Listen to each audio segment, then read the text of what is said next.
Perfect. Hello, everybody. Hi, I think most of you have joined by now. And good afternoon. Welcome. My name is Agrim. I'm from AFC Furniture Solutions. And let's begin the webinar now. So, a couple months back, who would have thought that 100% of the workforce will be required to not work from office? Not sure about you guys, but my learnings and interactions has increased by at least a tenfolds because of the technology that we are surrounded with. So good afternoon, ladies and gentlemen. We present to you the webinar that is the post-COVID changes in workplaces that we might expect. So I'd like to extend a warm welcome to each one of you present to attend the webinar. Today, we're all gathered to learn and talk about the design, the build, and the management aspect of the workplaces, and if it will see a change post the infamous pandemic, COVID-19, that we are all surrounded with. So let me introduce to you today's panel of speakers. We'll start with the lady. She's bold, she's confident, and a role model to many. She is the AVP Facility Services at Max Life Insurance. Ms. Neelam Chavda, we welcome you from AFC.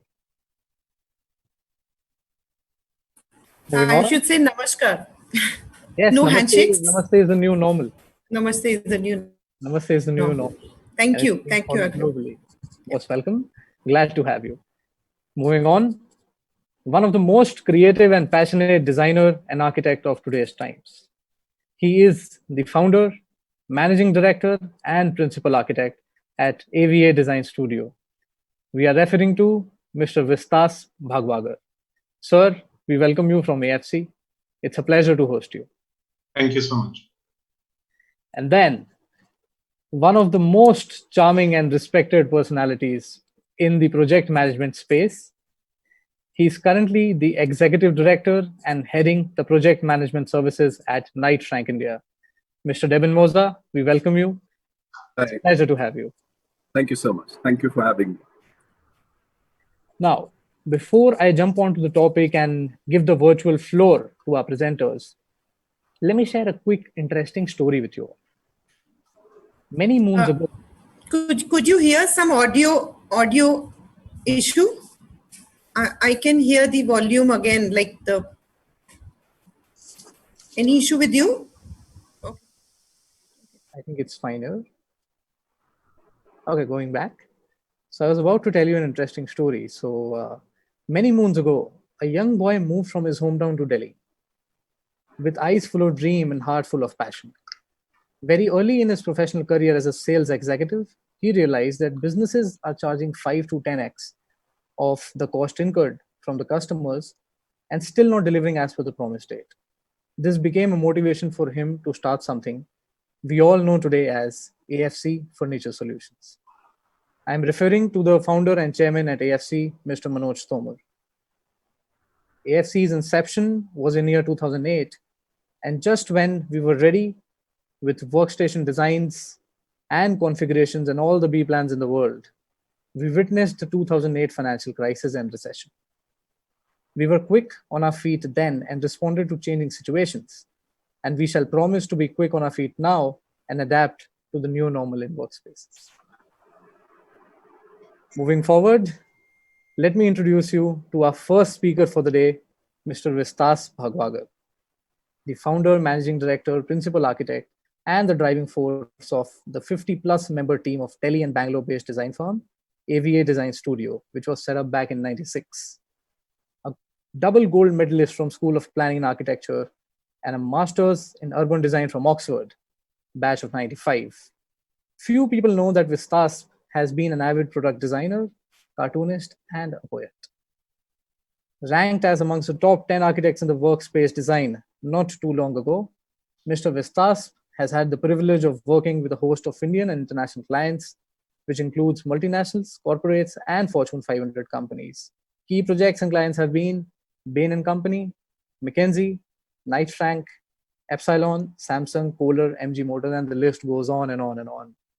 So Vistas is now presenting an industry-first presentation on the new language of workspaces in the post-COVID scenario. To you, Vistas. Hi, thank you everyone. Thanks for having me over. It's quite a pleasure. Let me just share my screen.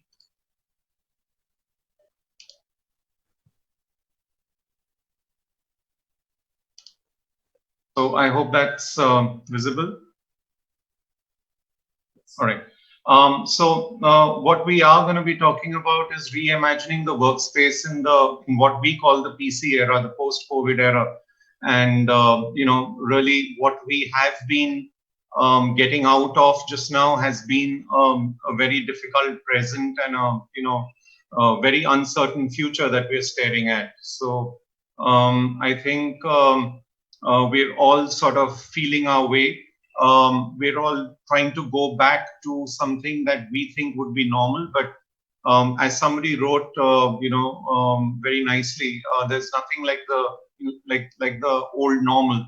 Normal never was. We're going to actually be fighting a lot of other issues and problems as we get back. So, while we look forward to getting back, we got to go with our eyes open, basically. The 40-day lockdown was physically demanding, but what we're going to get back to is going to be physically and mentally demanding. There's going to be no two ways about it. So we thought, why not crystal gaze in a very clear manner, almost put on the headlights in this fog and really look at what's the future of offices going to be like. A lot has been said about distancing, and a Harvard study actually says that the distancing will happen till 2022, which is quite a long time, which really means that we all need to adjust to something that we'd rather call physical distancing than social distancing, because while we can connect with each other, we just need to maintain the physical distance. A lot of articles written which try and paint a very gloomy picture about us perhaps going back, to isolated existence in the office. A lot of remarks in the press, particularly, from abroad, about how the new workplace is going to be, about how, things are going to be very dangerous, particularly in elevators, how, sitting shoulder to shoulder will not be a possibility. A lot of very valid things have been said. And I think there's a lot of reality in much of these problems. I think it's just that we've got to reimagine the new workplace in a more clear manner. And perhaps today what I'm going to present to you is going to throw some very good light on.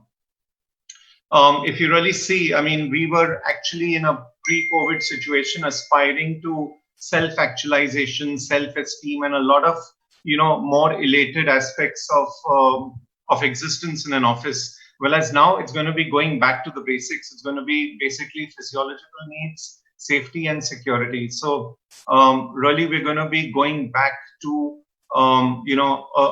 redefining what brings us happiness at the workplace. And I think this is a wonderful slide that actually shows you, that the basics are now more important once again. We've been going through a lot of this. There's been fear of death. There's been fear of economic, after effects. There's been fear of actualization, about self-worth, about a lot of things which have been in our minds. So offices today need to, reopen and become enablers. They need to bring out people from the blues and get them into a more welcomed, approach back into the office, make them feel safe. Safety is a top priority, and make them feel that they're contributing again. I think it's a combination of all these points, together with making the office environment stimulating as it always has been and should be.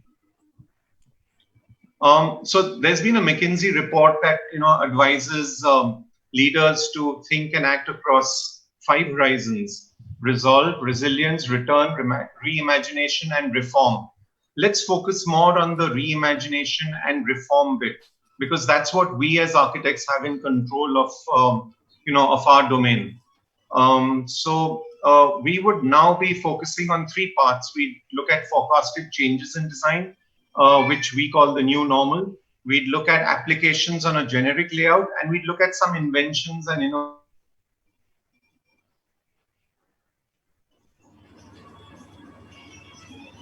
Right. So the first part of this talks about the new designs that are going to happen in workplaces, and it's very interesting to note that there's going to be an ideological change. So previously, if our focus was on aesthetics, it will now be on safety. If previously it was on physical security, it will now be security against corona. It'll be less on collaboration, more on social distancing, what I'd rather call physical distancing, more on the well-being aspect in addition to the wellness, greater, sense of sustainability in hygiene and health standards rather than the sustainability the way we knew it, and greater focus on the users and less on the guests, because guests may be very little in coming times. Also, fluid circulation within workspaces in a past office scenario would move into a one-way walking across floor plates. So there's a lot of theories about how people want to minimize the extent of collision and transmission through proximity. And finally, biophilic design will be there not for aesthetic reasons, but for indoor air quality reasons. An interesting thought, maybe offices will now be the new work laboratories, of the future. So that could very well be a major change. The 6 feet, physical distance is something that's going to come into play. It's going to actually create new geometries, new decentralizations, and new sort of, de-densifications, if you may call it. The second change that we look at is the welcoming spaces. So we had metal detectors in the past. We now have metal detectors and screening shields. We've had biometric access in the past that will change to face recognition or RFIDs. So everything's going to be a little more touch-free. You're going to try and have sliding doors instead of swivel doors. Maybe security guards in hazmats rather than, the smiling reception of the past. You may have more bank-like reception counters, which are a little bit more screened off, rather than a statement reception table, the way we used to know offices, would have liked. We're going to have luggage rooms because we're going to prevent people from taking unnecessary stuff into a sort of sterile environment. So baggage scanning may be replaced with luggage rooms. And welcome masks instead of welcome flowers. It's an obvious change.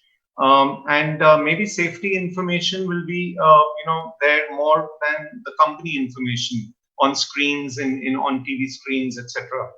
And perhaps the biggest change, companies that can afford it may have a sanitization chamber or what we call a disinfection tunnel. And, that's going to be some of the changes that we look at as we go ahead. So interesting thought, will receptionists and guests visiting offices be a thing of the past? You never know. I mean, it really could be. And so that's some picturization about how automatic screens, safety shields to, check temperatures through IFSS systems, and how sanitization chambers and queue managers may come in to actually regulate security and safety. So there's this whole cardinal shift of priorities that's going to happen. What about the social spaces? Let's say in the past we had guest waiting areas. We'll now have to devise isolated seating pods. We had digital lockers, which people would use physically. Maybe now face recognition lockers and stuff like that coming into play.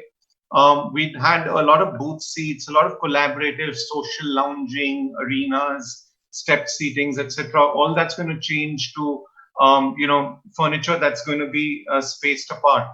And you never know, coffee bars and counters would now be app controlled, and they would be controlled through queue managers and glass divides.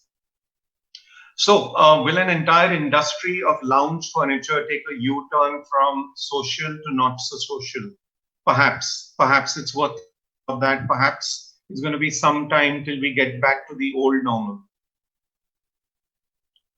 Some views of the kind of changes, and it does not mean that design needs to sacrifice. I think the greater creativity of the designer is going to come out having to deal with these new situations in a more creative manner.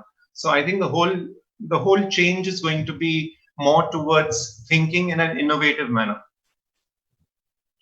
What about the meeting rooms? We call this the half capacity principle. So we say that a meeting room will not be used so much for guests now.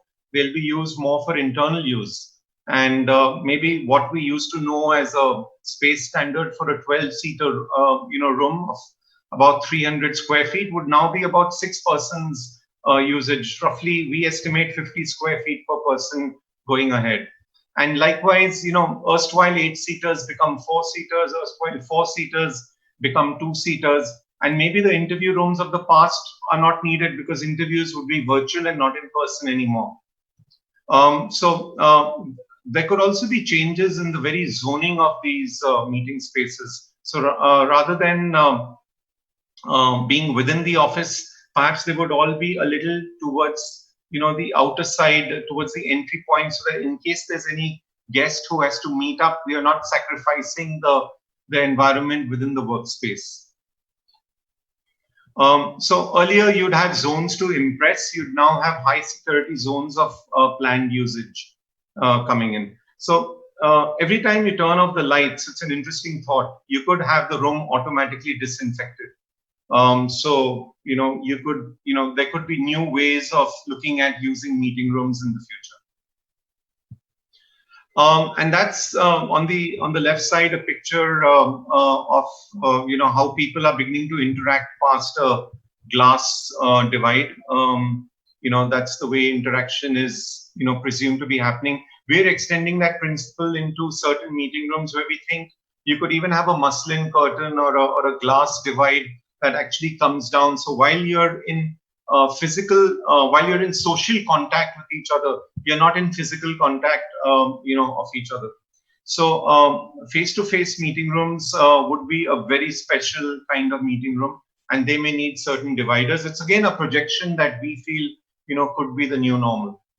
And otherwise, we feel a lot of rooms are going to be having very high-end video calling facilities and telepresence opportunities. What happens to the cabins? Cabins are going to, lessen in size because you're not going to have visitors in there.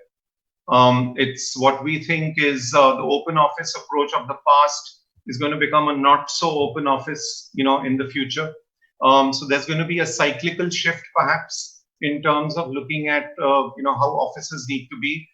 Cabins may not just be the prerogative of senior management; they would also be for people who need to use it. So it would be more a user-based usage of cabins rather than a hierarchy-based usage of cabins.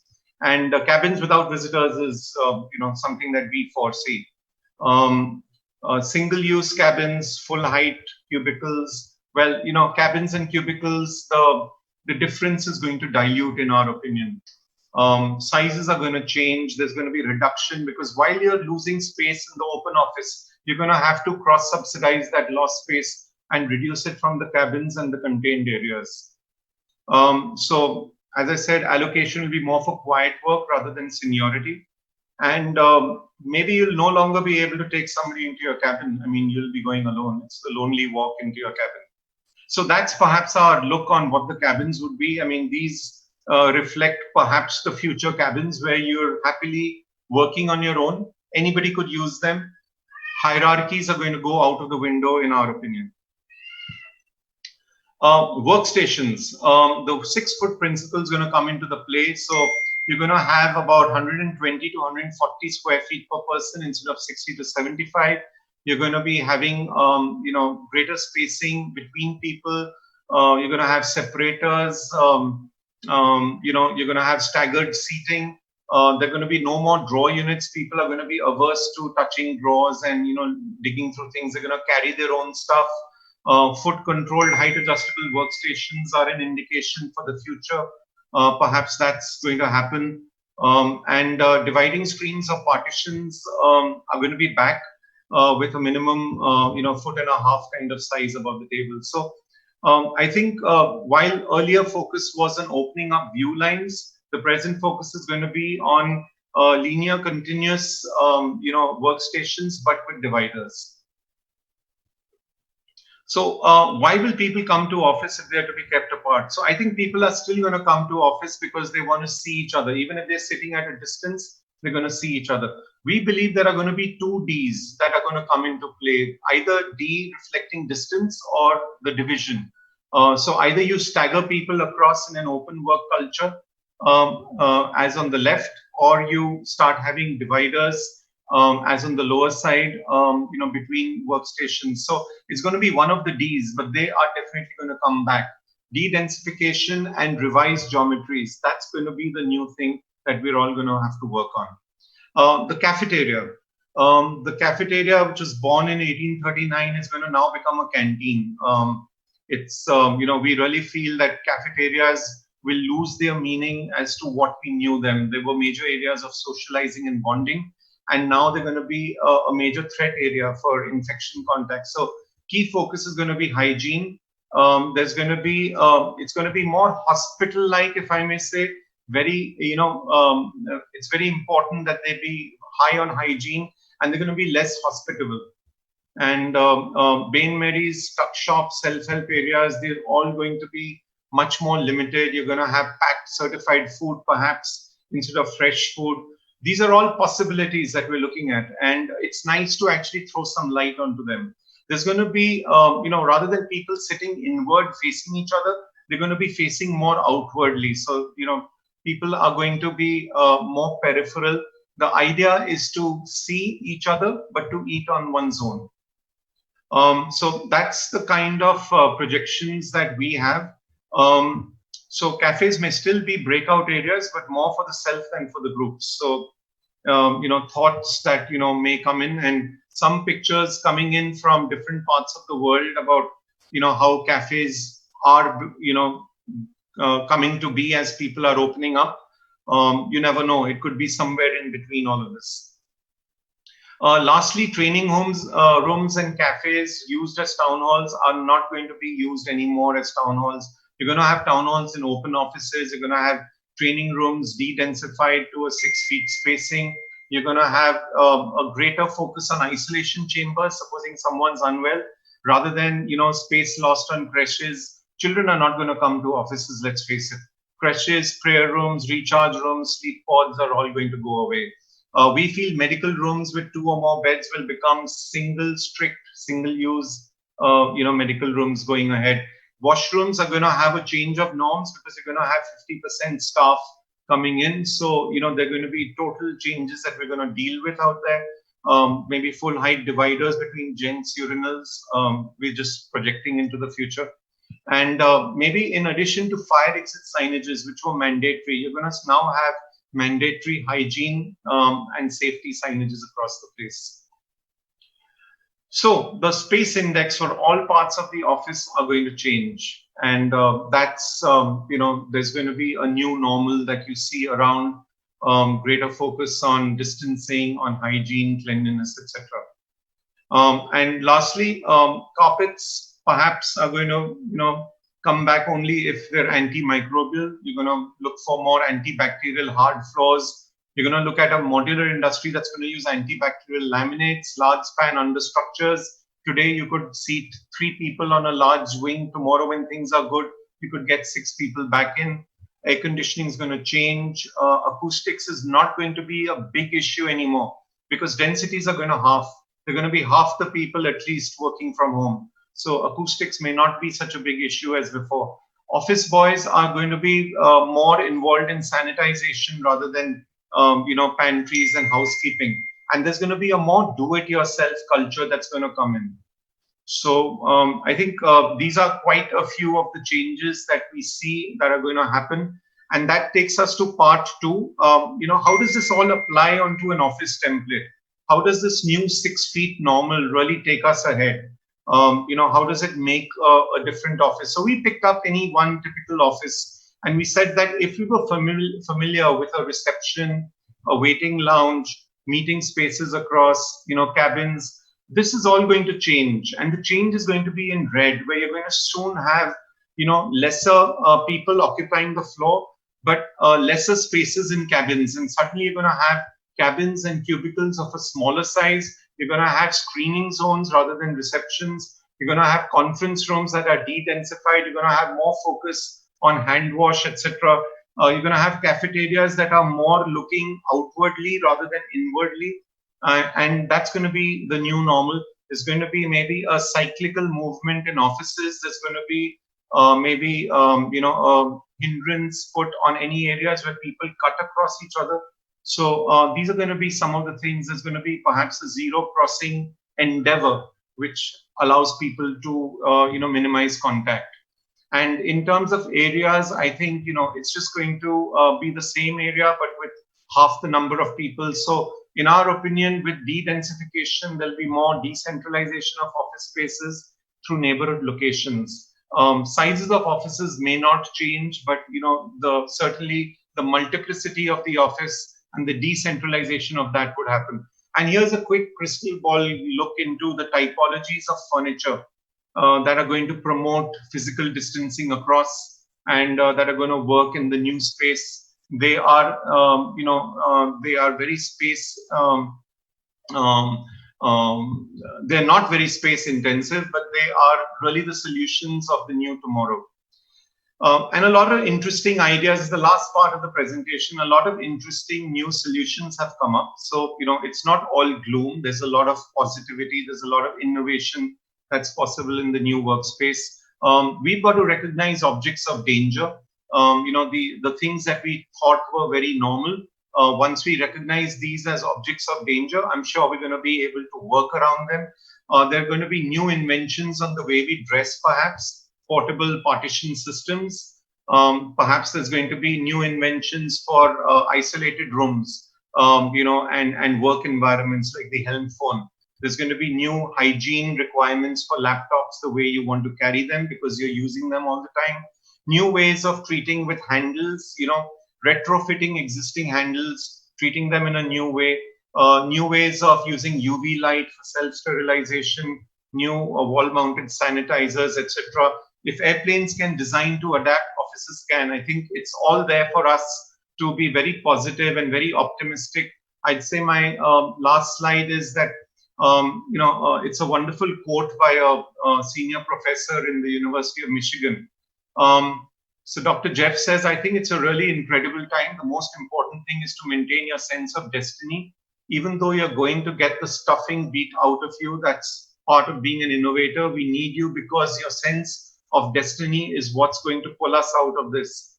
It's done every time and it happens everywhere in the world. So I'd say let's pass on creativity. Let's make that contagious, and happy to answer any questions at any stage later on. Thanks. Thank you so much, Vistas. That was quite insightful, and I'm sure our viewers who are watching this are also getting to learn. And I'm sure they're carrying a notebook and a pen so that they can note down a lot of things that you've said right now. And I've been doing a little bit of research myself, and things that I learned from this, I'd never seen them in a review or something. So thank you so much for sharing with us all that you did. Thanks. So now moving on to our next speaker. So I'd like to introduce him. His name is Mr. Devon Musa, and he is currently the Executive Director and Head of Project Management Services at Knight Frank, India. Devon has over 24 years of work experience in architecture, construction, project management, and corporate relocations. He has led teams delivering projects totaling more than 30 million square feet across multiple sectors, including hospitality, residential, commercial, healthcare, education, retail, and renovation, as well as refurbishment projects as a business leader and consultant. Devon has wide international experience, having worked extensively with MNC clients, international consultants, and contractors. In particular, He has built a market reputation for commercial occupation studies and strategies, together with hands-on project management from inception to go-live occupation. Prior to joining Knight Frank, Devon was a director and co-head PMC DTZ and was responsible for developing DTZ's project management and EPC services in India. In the past, he has worked with various leading architects of India. Devon is MRICS certified and a life member of the Council of Architects. Devon is now presenting an industry-first presentation on new way projects and contracts would be constructed in the post-COVID era. Devon, the floor is all yours.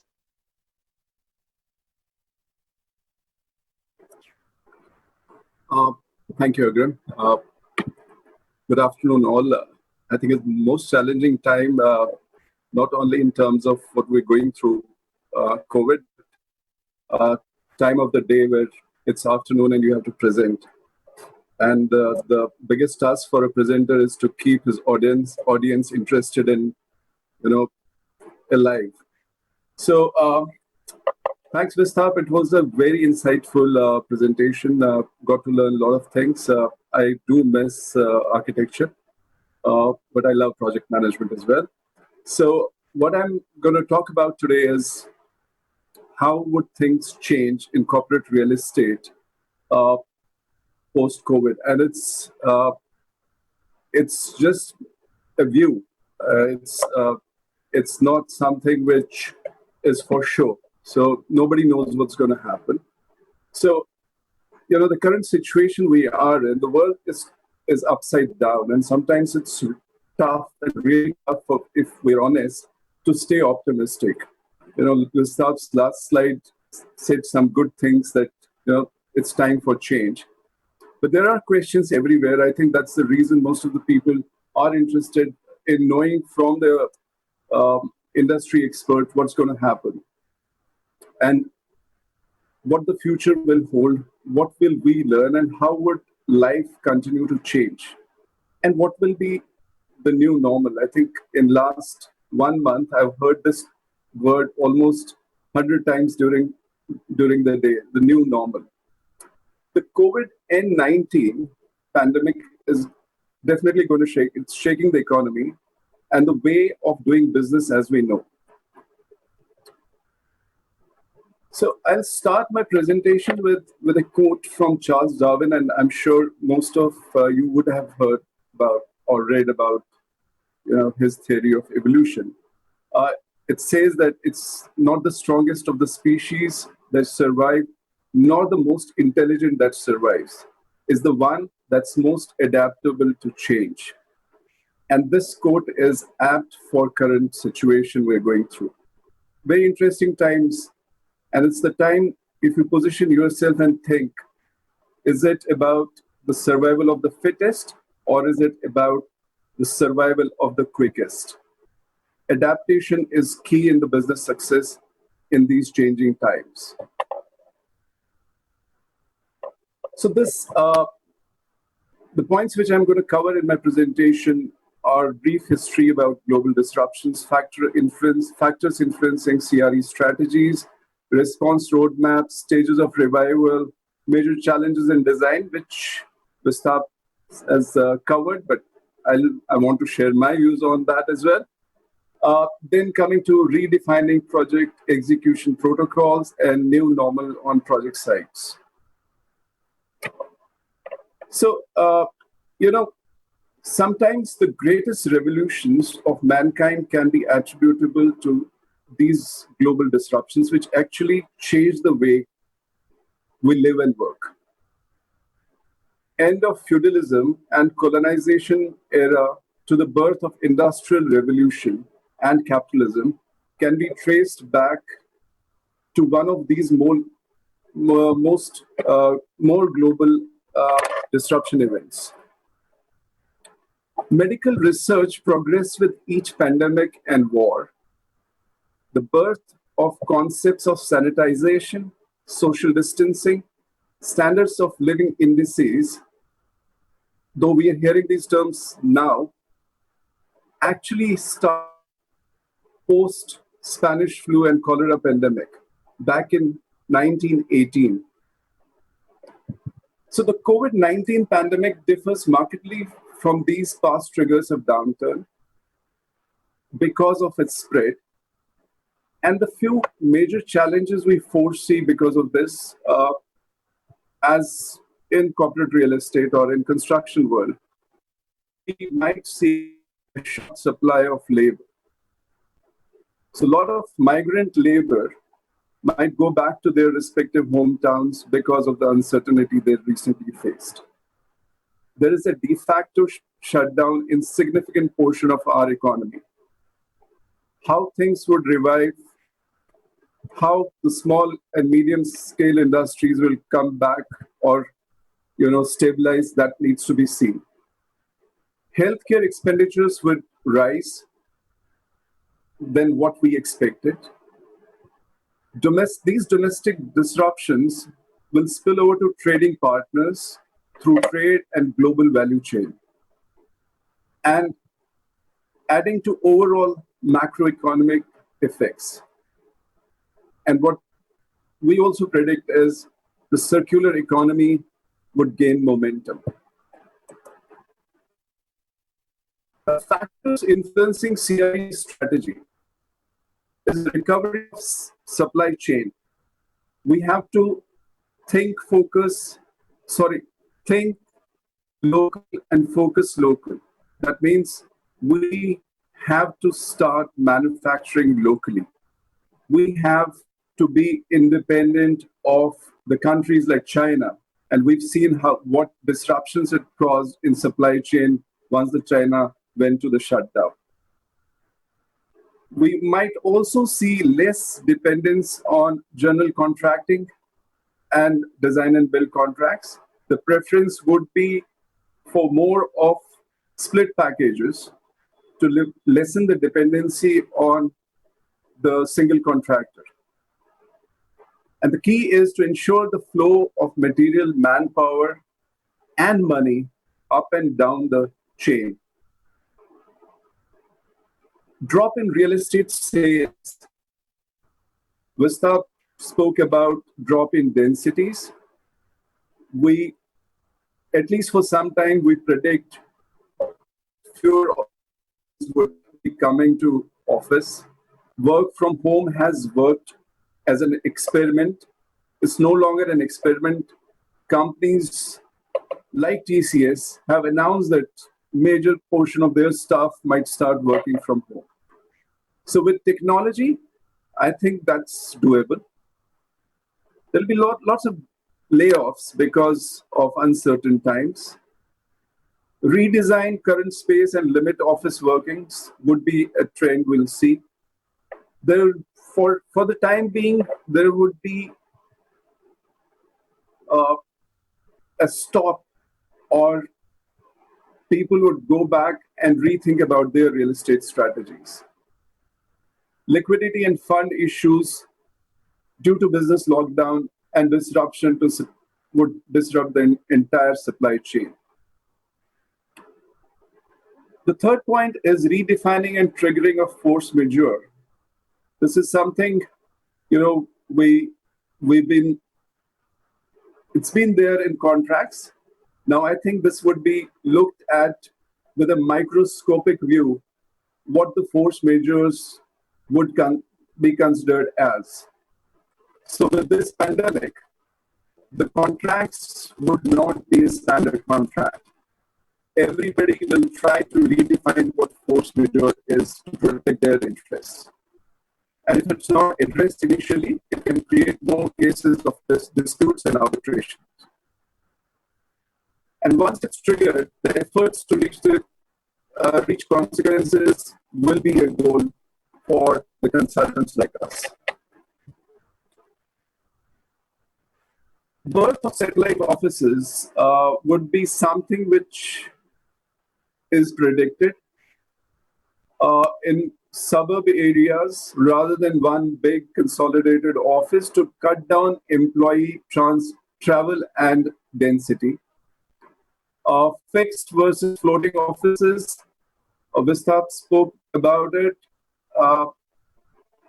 We might see a shift, and with what Vistap demonstrated, The openness of the office would now go back to what we had 10, 15 years back, with physical barriers between employees. We'll see the end of 9 to 5 culture, or there may be 3 days working from office and 2 days working from home. And social distancing, we spoke about not only in the offices, but right from your home to your office, whether in public transport or in public spaces, that would gain prominence. So what is the roadmap for this? The two challenges we face, or this pandemic has created in CRE world, are environmental and behavior. So what environment means? Environment means the space we occupy. Can be campuses or the large IT parks. And those are macro environments. And the micro environments are office spaces, your desks, your chairs. The environmental factors are easy to control in terms of, and they've got straightforward interventions, and we saw those when Vista presented his, how the future office would look like. Like you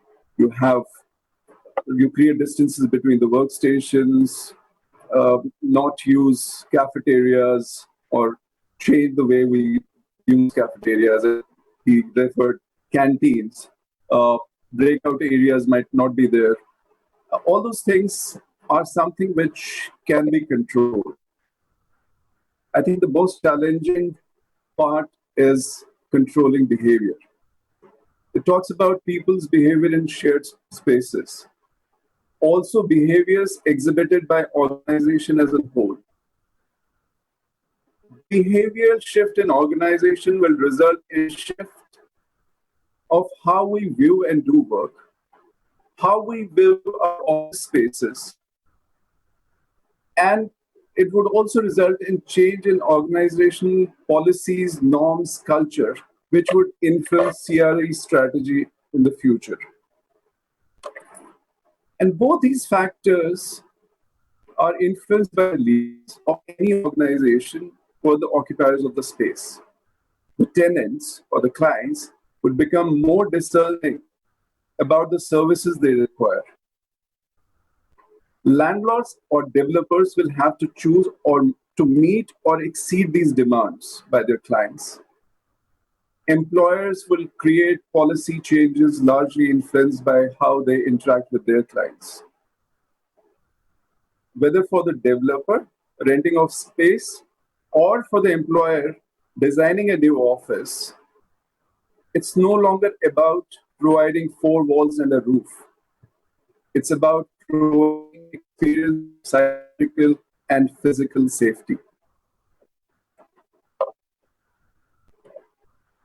So while we have no idea, or we don't have any relevant historical analogy to understand how this pandemic may pan out in the near future, but it's best to be prepared for that. At Knight Frank, we're mostly looking at interacting with 3 kinds of clients. People who have functional offices and would need to reoccupy post-lockdown. People who have closed their deals for space or had started their fit-out projects. And people who are considering of taking up space for their expansions. We predict 4 stages in CRE recovering from these pandemic. Stage 1, which is immediate, is to make the facility safe to move in and re-operational. So we would need interventions like environmental safety, increased ventilation. In fact, Vistap also touched upon it. HVAC system that recirculates air are common. I think going forward, we must consider ways to ventilate with more outdoor air, especially treated fresh air, to dilute airborne contaminants and lower transmission opportunities. In addition to HVAC system, operable windows provide a simple solution for letting more outdoor air in. Maintain optimal humidity. Because viruses survive better in low humidities, tweaking our HVAC system to obtain an optimal range between 40 to 60% humidity has to be considered or has to be acted upon. And for older buildings, a portable humidifier offers a quick solution. Developing an emergency response plan in case we need to shut down again. We're talking about, these days we talk about a W curve instead of a U curve. There might be the resurgence of the infections again. So we have to be prepared with an emergency response plan. Helping clients with phasing or transition plans, and it can happen multiple times. As I said, you never know when it will reoccur. At a global level, Knight Frank has prepared a document to advise clients how they need to prepare for these kind of situations. Business to continue is priority. Workforce, psychological and physical safety is also a priority. And we may need to renegotiate with lenders, landlords, and service providers. The short term is for people who have begun the fit outs of their spaces or the clients who are looking at refurbishing their offices. So we might have to go back to the drawing board. Implement new work policies or behavioral changes, move towards new work hours, new systems of new technology. There's a need to reevaluate the roles and work in a company, remembering what worked, what didn't work. Evaluation of lessons learned from lockdown and the start of implementation. The stage 3 is middle term goals for clients who already have invested in real estates.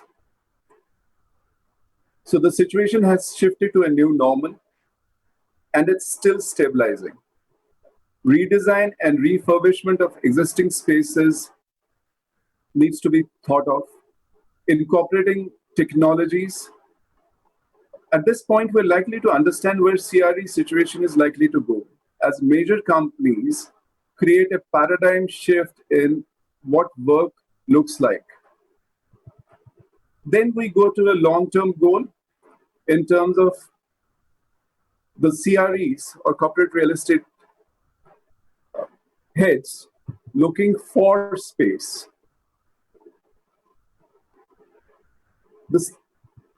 How the CRE spending situation will turn out to be, it's very distant and cannot say with certainty.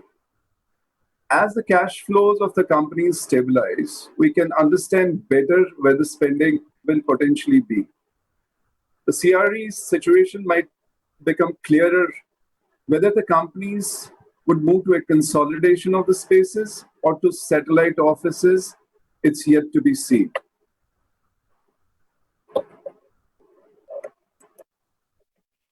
So the major challenges in design, so categorized in 4 different buckets. Vistas has already spoken about it. I won't take much time in discussing these, but we will quickly touch upon these.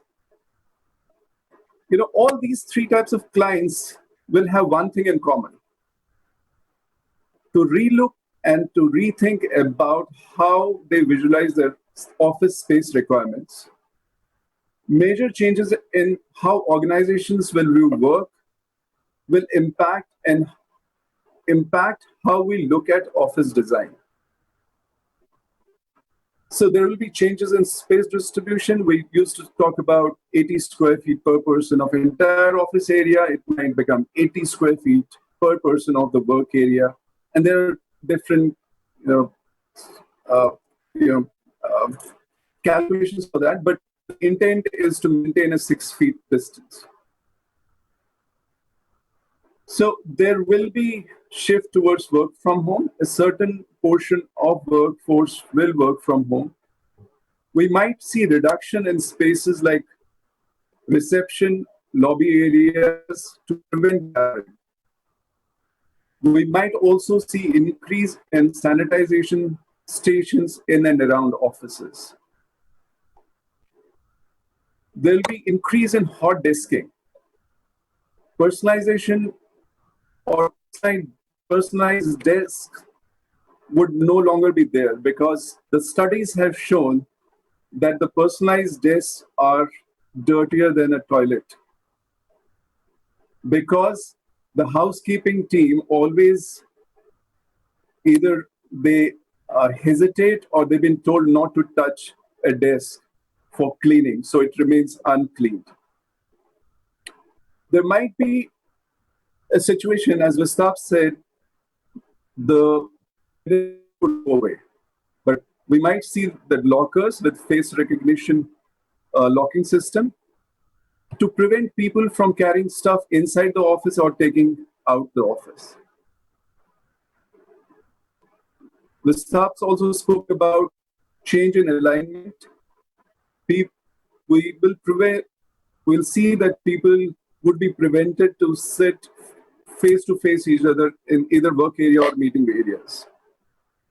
Creating visual cues in design to promote distancing. We'll see the carpet patterns evolving, which can give us a fair bit of idea how the distancing would work.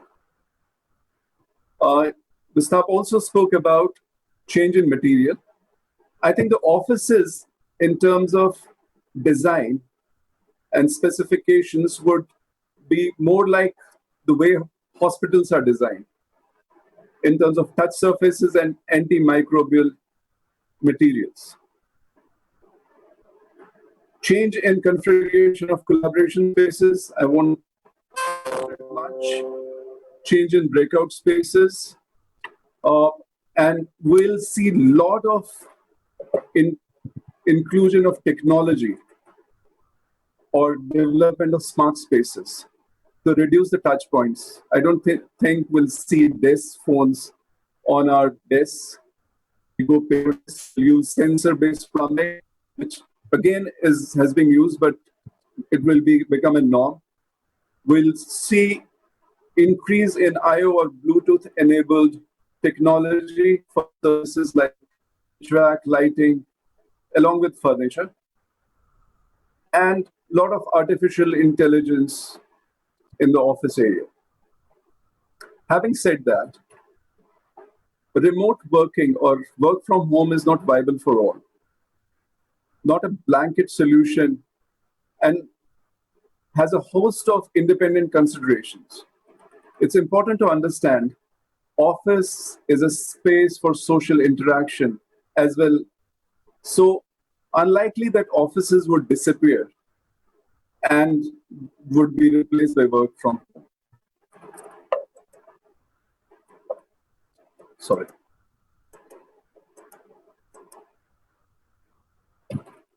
So in terms of project management, so we'll see a redefining of project execution protocols.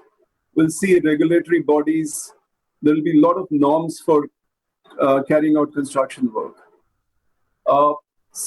We'll have internal and external stakeholders. Lot of focus on health and safety on sites. There will be cross-functional audits. And there will be labor and material transport protocols. In terms of supply chain, as I said before, local procurement will become a focal point. And decentralization of services would be seen. So the new normal we talked about new normal in offices, the new normal at project site. Social distancing and PPE would be compulsory. There will be quarantine rooms in each and every site and labor camp.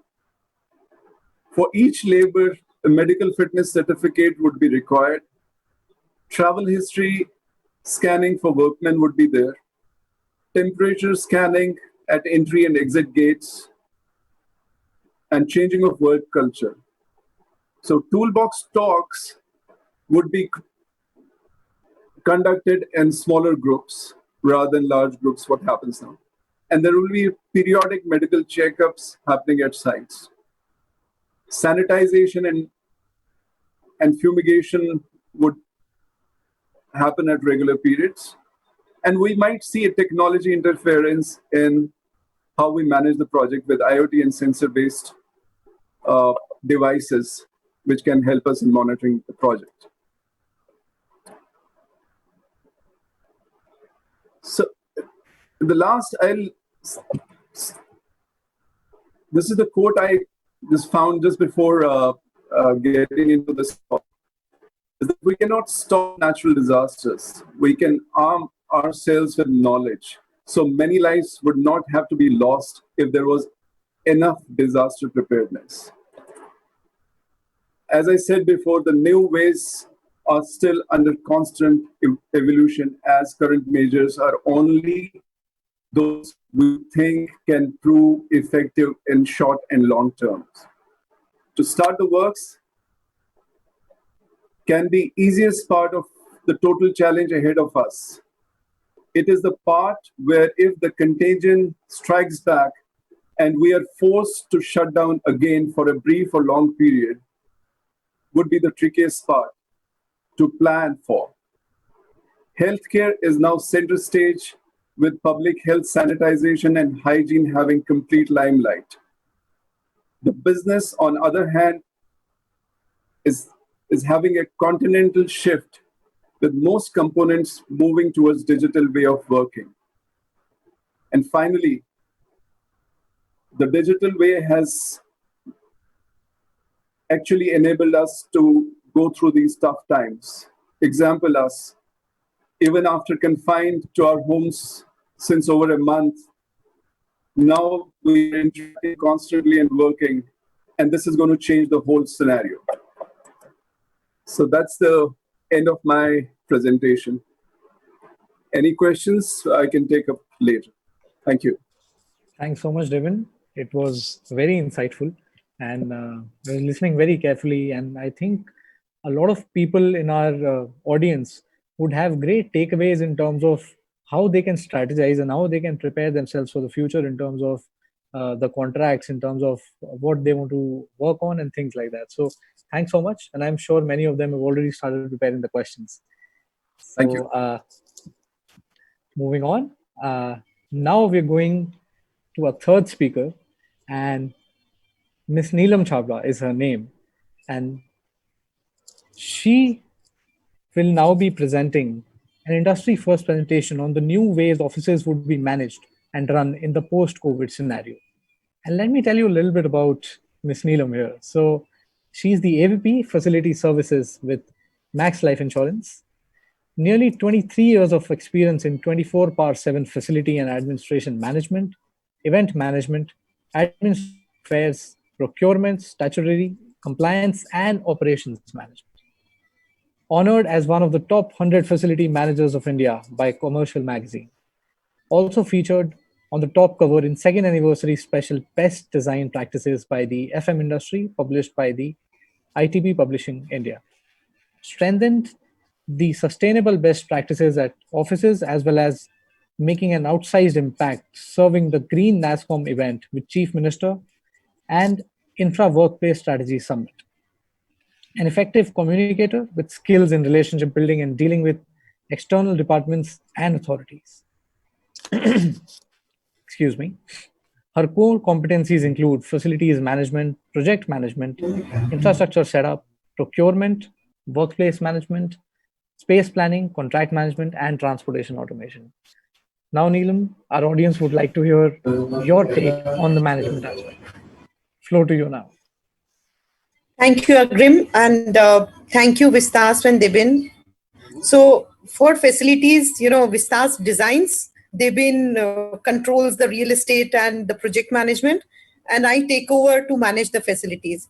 So, the three different aspects of running an office, and I think it has been a great interaction with both of them in my earlier stints and now as well. I think last month has been very, very unusual for the entire humanity globally. And, as facilities, we have to be agile and a very, very, real time in our responses. Many companies have already taken over some, exceptions and exemptions, as the government says, and the companies are running. If I talk of my company, like Max Life, we are in the exempted category, and our office operations have got the approval to start. But the senior leaders have thought that in case we can work from home as 99% of the population, we should go for it. So I think this is the time when it's not about how the business would run. We have to take care of our employees as well. We have to think about how the business can be enabled digitally. So there was a joke floating around on the WhatsApp that what has led the digital transformation? Who has led? And the question's answer was, one was CEO, second was CIO, and third was COVID-19. And the correct answer is COVID-19, because the digital transformation which this pandemic has led actually is people never thought of that. And the companies, like the backbones of telecom, etc., are running the show, and they are helping us. Being in facilities, we have to be part of the BCP, the Business Continuity Program. We are working towards how the companies after the resumptions would work upon.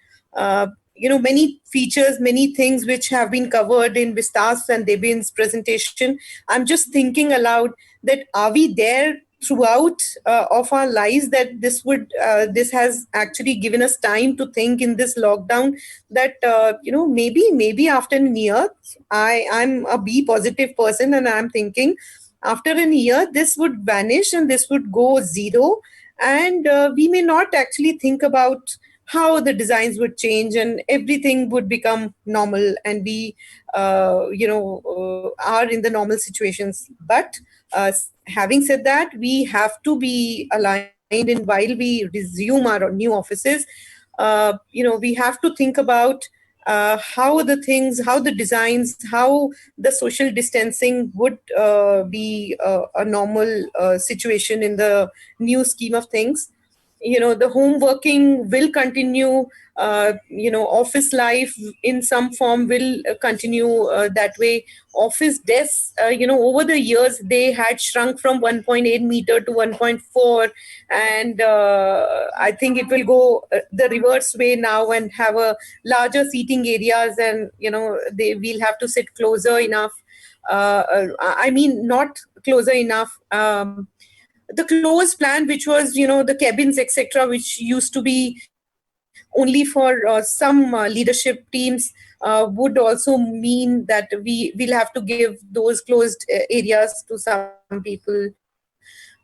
Many companies have just recently floated around that 75% of their population will work from home. I was thinking from a facilities perspective, the team what we have are actually supporting the teams or the other departments for their comfortable working. So will there be in future, it's a question to all, and as designers and real estate professionals and experts, I can hear from both of them.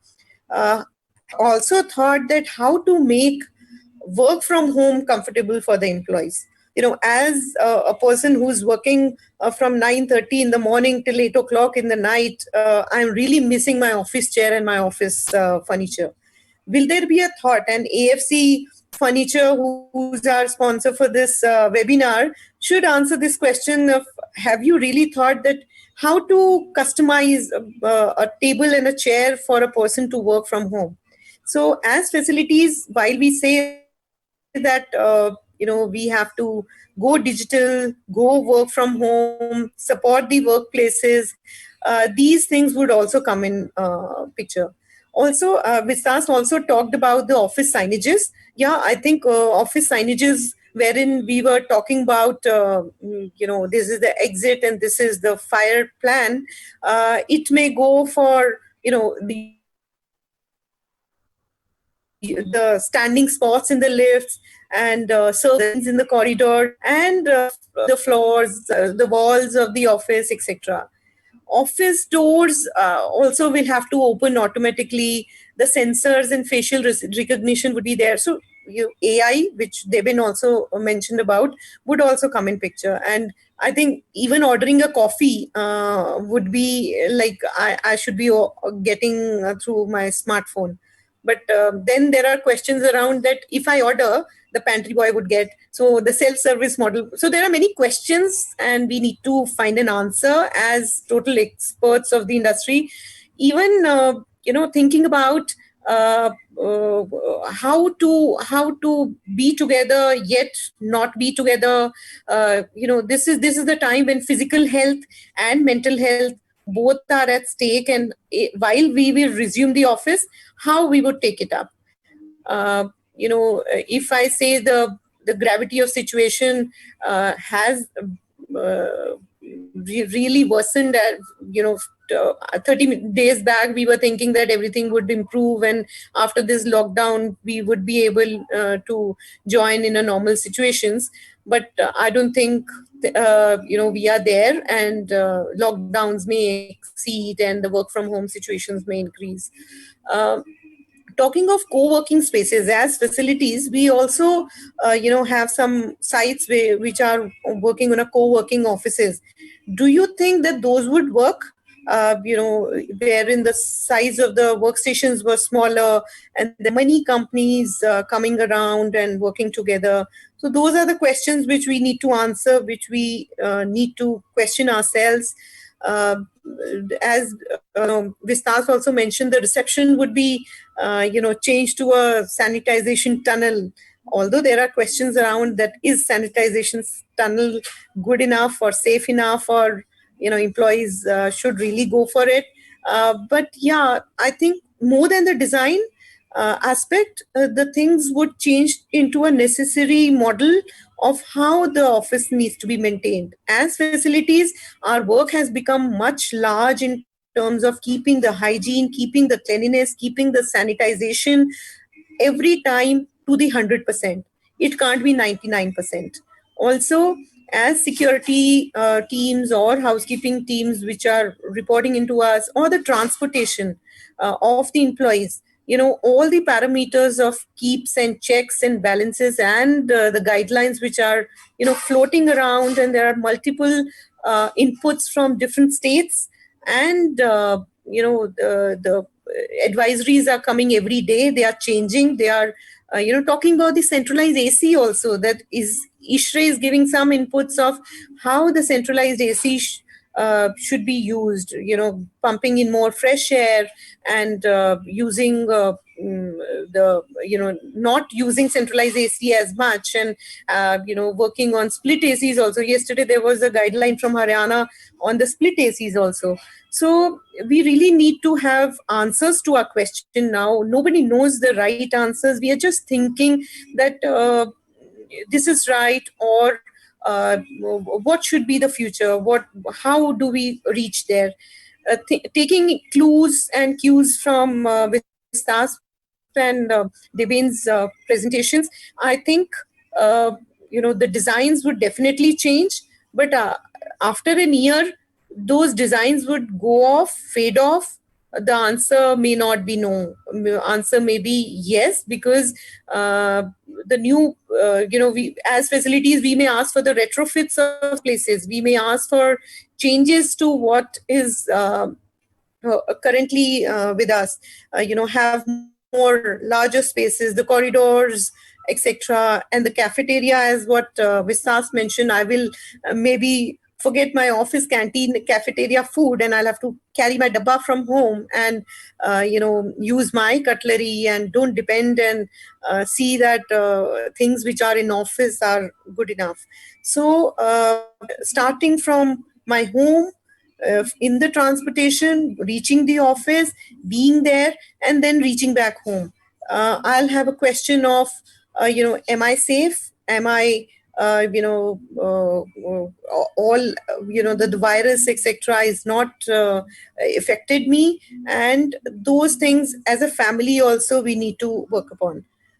On the end note, I would like to say that we have become the part of the history, and this pandemic, nobody thought that this would be at this large level. I think be positive, think positive, take care of your health, and just take the mantra of that we need to be connected, we need to be safe, and we need to be healthy. So just be there, spend time with your family.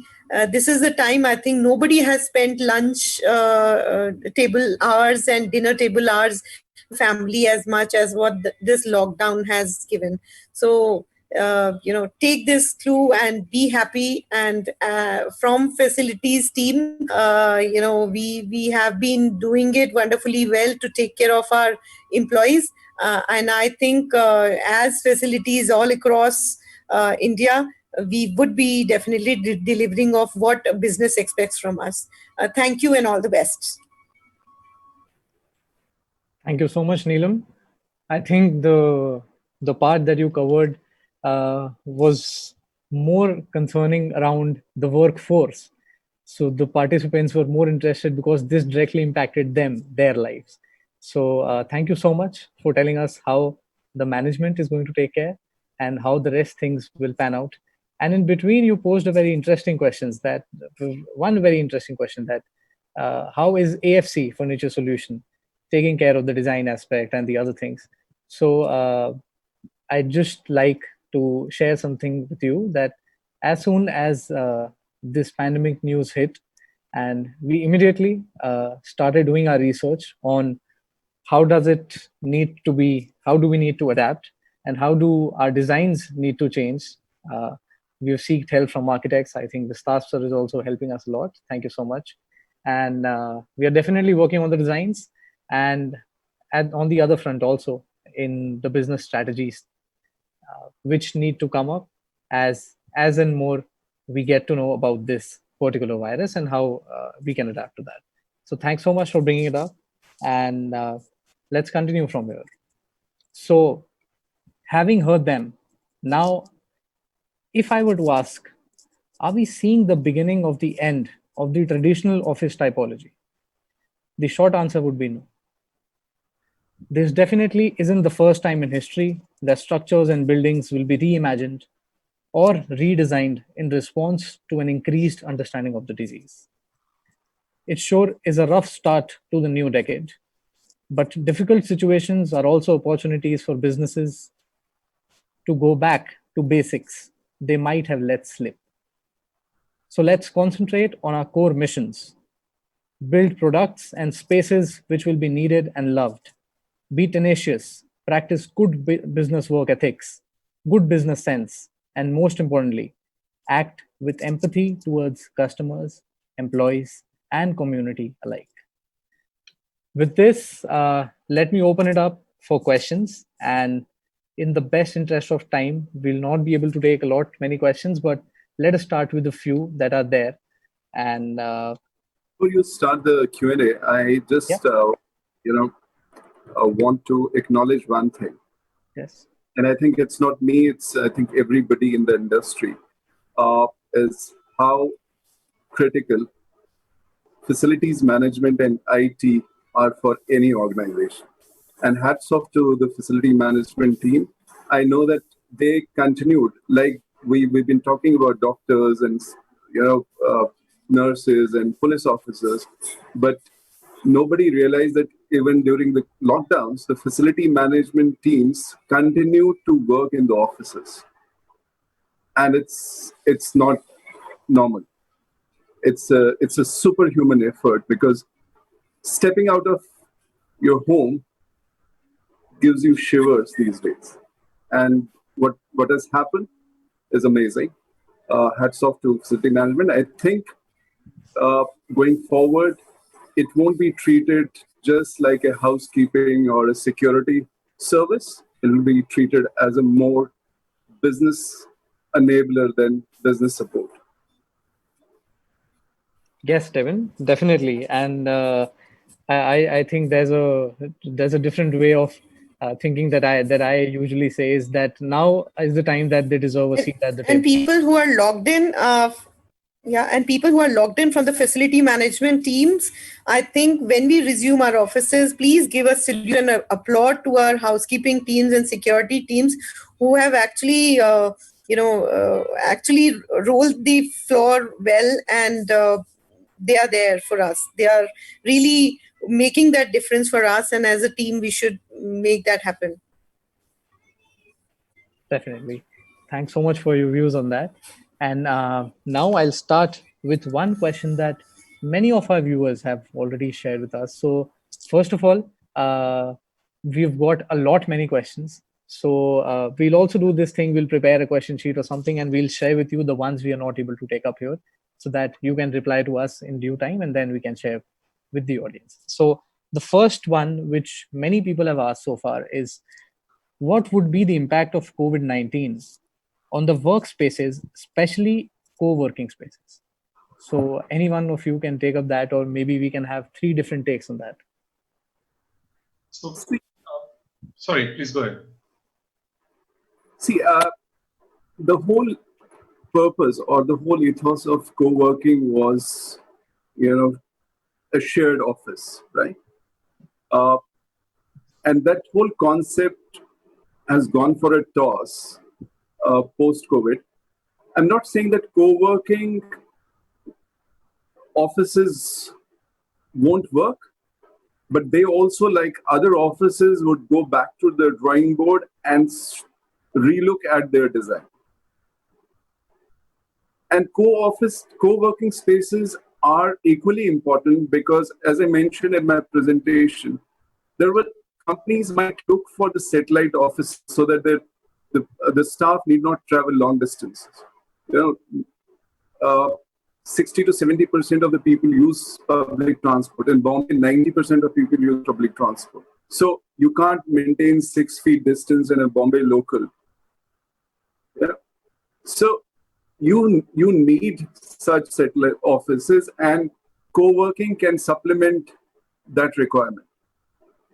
So they will coexist, but as I said, the designs or the way co-working works might change. So I have 2 points here. I think co-working spaces will also be nimble on their feet. They'll also be, making necessary changes the way all of us will have to make in our own offices and in our clients' offices. I think those that are resilient and that who can, make these changes are the ones who are going to do well. And secondly, those who've got a wider network of spaces. A standalone co-working center may not do as well as somebody who's in 6 or 8 locations in a city, because that's going to help the neighborhood approach of people being able to work in a more closer to home kind of facility. So there's going to be what I call a work from second home approach that's going to come. It's going to be a WF2H. That's a second home, which is going to be the home away from home. And you never know, a neighborhood co-working space is going to cater to that demand and is going to rise in that area. Perfect. So thank you so much for that. I think people have got the answer by now.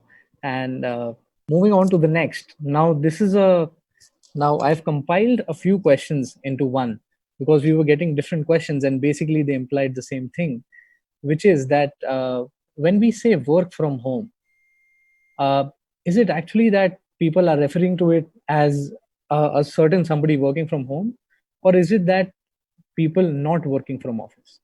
So in that case, do you think that this work from home thing is a sustainable model, or is a sustainable approach to being, because man is but a social animal?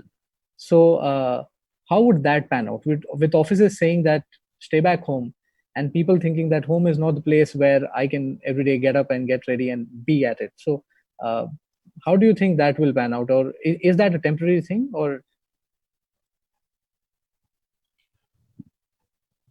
So can I just answer that? I think work from home is not a new concept. It's just that we've been forced to appreciate it. People have been working from home in different segments, even if it's 20% or 30% of them for 20 or 30% of the time. I think working from home is now actually helped because there are so many better broadband connections to be able to connect up. So I think something in the past that did not work is going to certainly work in the future if IT, if infrastructure keeps pace, if people are ready to invest in terms of better connectivity. I think people are going to be connected virtually. I mean, I look at the younger generation; they're all the time on their mobiles. I mean, they're chatting with each other. They're not missing each other. They're actually, connected virtually, and I think we're going to get used to this newer way of working. okay, How I see it, in terms of it's actually worked. It's never worked in such a mass scale, and we've seen 1.3 billion people in India locked down, and globally it will be over 2.5 billion.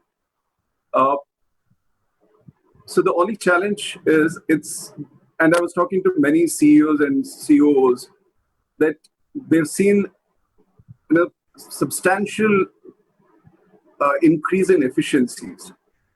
And one of the reasons could be because we're locked in the house. We have no distractions. The moment your pubs and your shopping malls and your cinema halls would open, you might see some drop in the efficiencies. But as Vistap said, technology has enabled us to, do that, and it requires certain discipline, which I think we have experience. To be very frank, 1 month back, I was not even sure if I can work from home. But I have now created an atmosphere. And the companies are even thinking of investing in infrastructure to, support people who are working from home. And certainly this term is, has become a buzzword. But I don't know how many people would believe that back in 79, Dell was the first company to start work from home culture, and then they went back to office thing. So it's always been there. Whether it's home or neighborhood spaces, as Vistap said, either of those, or satellite offices. So it can be second work.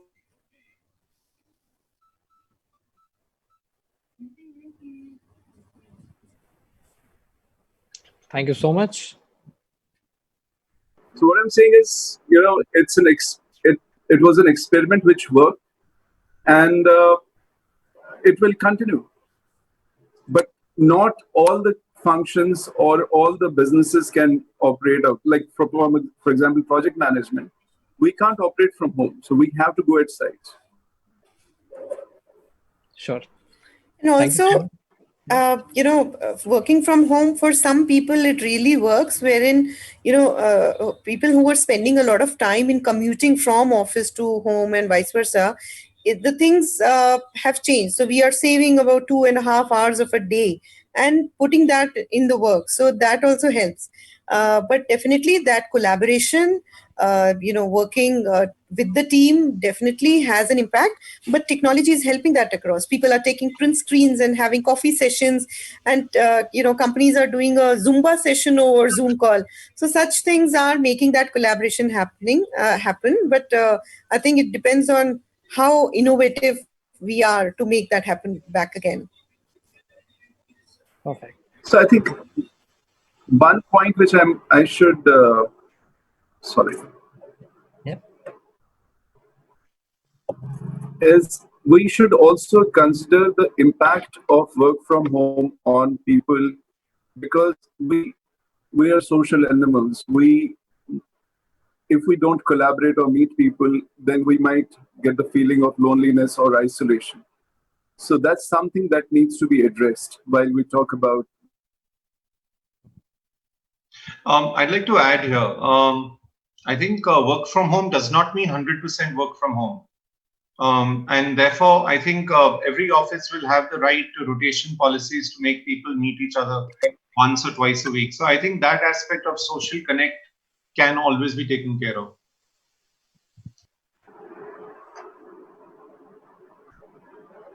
Thank you so much for your individual take on the question. Now, moving on, there's another question, and this is a bit lengthy. So, a person asks that the change in design content is going to affect the ongoing projects or forthcoming projects.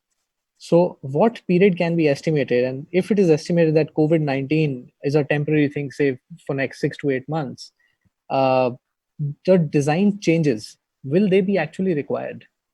The changes in design. So I think Devon can take that, and even this task.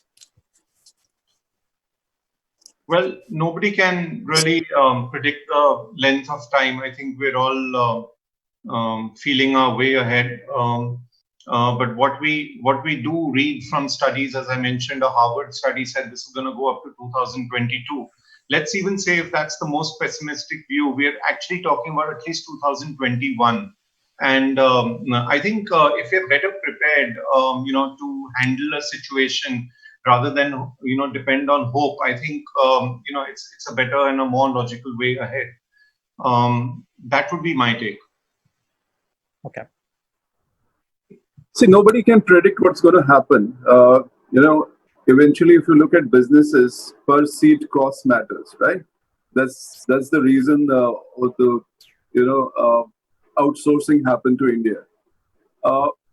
It's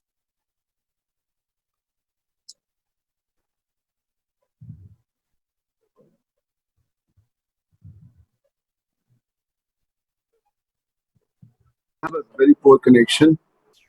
So what I was saying is we are yet to see what the impact is. We can only predict certain things, and some people say that the effect would be till 2022. Once the vaccination is out, and as human beings, we have very short memories. We've gone through a lot of tragedies and disasters, terrorism, everything, and within a year people forget it. Whether it would last that long or not, nobody knows. Okay. So I'd basically, like to add here, I think going ahead, we need to have systems in place that are equally flexible for a post-COVID and a post-COVID completion period. So I think, if you had, I was alluding to workstations that, have larger understructures that allow today 3 people to sit on one side, but tomorrow could allow 6 people to sit there. So I think going ahead, there will be intelligent ways of dealing with both a COVID and a post-COVID completion period. And I think that's something to factor about. yeah, I think businesses need to be more agile now, more than ever, in terms of where they are investing and how they are planning to utilize the investment. So moving I think on. it's more of a behavioral change that is required than environmental change. Environmental would mean office spaces and all. I think the behavior needs to.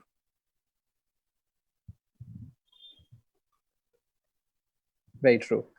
Okay, so now I'll move on to the next, which is that the upcoming design, and especially centric around the workstations.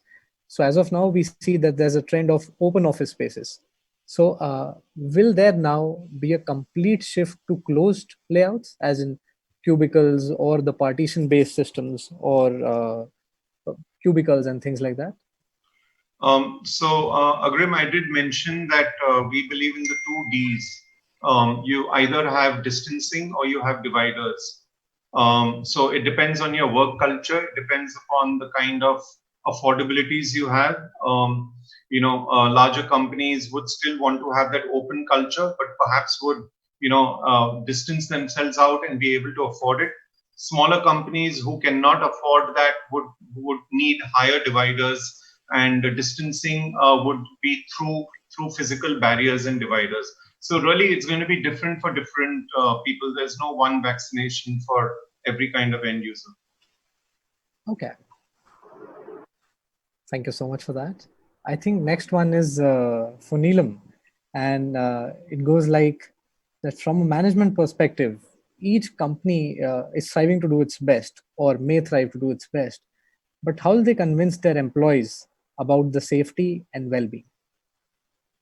So I think the first mantra which is required is to give assurance and build that trust that we are there. So as facilities management, first of all, we are, connecting with our employees. We are talking to them through HR though, but we are telling them that all the guidelines, all the features of sanitization and well-being is kept intact, and we are there for you. So starting from the gate when the person enters, all those parameters of checks, and talking to them, while one of our office has got, actioned and operated, we are also deploying our facility person to be there. It's not just about the checks on the physical levels, but to connect with them. We are sending messages to the employees with the guidelines of being in a safe distance, and social distancing needs to be maintained. The food articles cannot be ordered from outside. The guard would be there, the housekeeping people would be there. Don't touch the doors, knobs are being sanitized for you. That assurance needs to be built up. And it's not just that we are doing the day job and we are not showcasing it. So when we are doing it, we are also telling our employees through lots of posters, through lots of communications, and being connected and staying connected would make that difference, I think. Following the norms, yet discussing about it and communicating also makes the difference. Thank you so much, Neelam, for that. And I think in the best interest of time, we'll stop the Q&A here. And we have had a list of all the questions that we've gathered, and we'll be sending it out to you. And as soon as we receive the answers, we can start sending out to people who have inquired about these. So now the conclusion. So how the workplace will change once the pandemic is over and the world goes back to normal is yet to be seen. But it's likely that the new normal will include a shift in employee and employer preferences and the expectation of a more virtual workplace. So first, I'd like to thank each one of you for all the speakers for giving us your take on the design aspect, the build aspect, and the management. I think it's a complete 360-degree view, which our audience was looking out for. And I hope that they have got great insights and they have learned a lot, as I have. And so thank you so much for joining us today. And it has been a pleasure to host you. And I'd like to end with one question for whosoever is watching right now, is that are you prepared?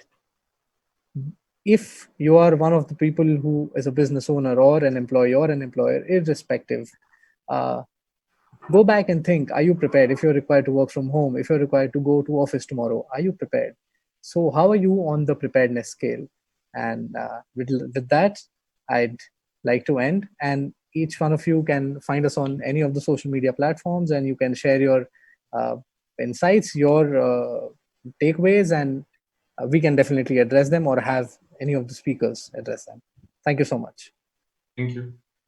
Thank you, Agrim. You're a full moderator, and thank you to the entire team. Thank you so much. Thank you so much.